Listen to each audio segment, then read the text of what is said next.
সুপ্রভাত বন্ধুরা, হর হর মহাদেব। আজ হচ্ছে শ্রাবণ মাসের দ্বিতীয় সোমবার। আর মহাদেবের এতই কৃপা যে আজকের সোমবারে আমি আর আমার হাজবেন্ড তো পুজো দিবই, তার সাথে আমার দুই মেয়েও পুজো দিবে। কারণ আজকে ওদের স্কুল ছিল বন্ধ।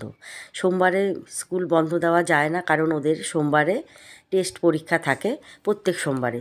তো যাই হোক, ভগবানের কৃপায় তো মেয়েরাও আজকে খুব ভালো মতো পুজো দিতে পেরেছে। আর এই পুজোটা কিন্তু আমরা বাড়িতেই দিয়েছি। বাচ্চাদের নিয়ে দূরে যাওয়া সম্ভবও না, আর হাজব্যান্ডের 10টার সময় ডিউটি আছে। তো সকাল সকাল পুজো সেরে এসে এই যে দেখো ব্রেকফাস্ট করে নিলাম। তারপর এই যে এখন রান্নাবান্নার জোগাড়। তো যেহেতু পুজো করেছি, আজকে তো নিরামিষ খাবো। তো এই যে দেখো ঢেঁকি শাক। তো তোমরা কে কে চেনো ঢেঁকি শাক?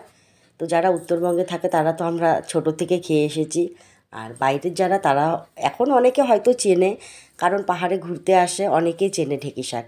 তো এই যে ঢেঁকি শাক রান্না করব, তবে আজকে কিন্তু আমি ঢেঁকি শাকের শাক করব না, আমি বানাবো হচ্ছে ঢেঁকি শাকের চচ্চড়ি। তার জন্য ভাবলাম যে তোমাদের সাথে একটু শেয়ার করি। তো এই যে দেখো ঢেঁকি শাকটা যারা না জানো কী করে কাটতে হয়, তো মানে যতটা সম্ভব নরম ডাঁটাটা থাকে ততটা নিতে হয়। তো এই যে দেখো ঢেঁকি শাক আমার বাছা হয়ে গেল। তো এগুলো এখন ধুবো। আর এইদিকে দেখো ঢেঁকি শাক ধুয়ে আমার যা যা সবজি লাগবে সব আমি রেডি করে নিয়েছি। তো ঢেঁকি শাক বানানোর জন্য আমার লাগবে এখানে বেগুন, করলা আর আলু। তো যারা করলা খেতে পছন্দ করো না তারা এটা দেখো না, তবে এটা কিন্তু করলার জন্যই টেস্টি হয়। আর এই যে এখানে দেখো সর্ষে বেটে নিয়েছি। তো আমার হাজব্যান্ডও যেহেতু করলা অত পছন্দ করে না, তাই এই যে দেখো করলাগুলো আমি লবণে আর কি মেখে রেখেছিলাম, তারপরে ভেজে নিলাম ভালো করে।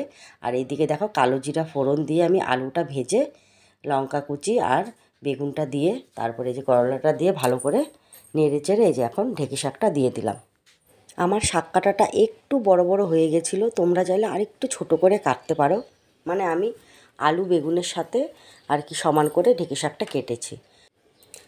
নেড়ে চেড়ে এখন আমি এই শাকটা দেখো একটুখানি হয়ে গেছে, এটাকে আমি এখন ঢেকে দেবো। তারপরে এই যে ঢাকনা খুলে এই যে দেখো এখন আমি সর্ষে বাটাটা দিয়ে দিলাম। সর্ষে বাটাটা দিয়ে বেশ অনেকক্ষণ নাড়াচাড়া করার পর এই যে দেখো কি সুন্দর হয়ে গেছে। আর এটা কিন্তু গরম ভাতের সাথে খেতে দারুণ লাগে। তো আমার রেসিপি তোমাদের কেমন লাগলো? ভালো লাগলে অবশ্যই কমেন্ট করে জানিও।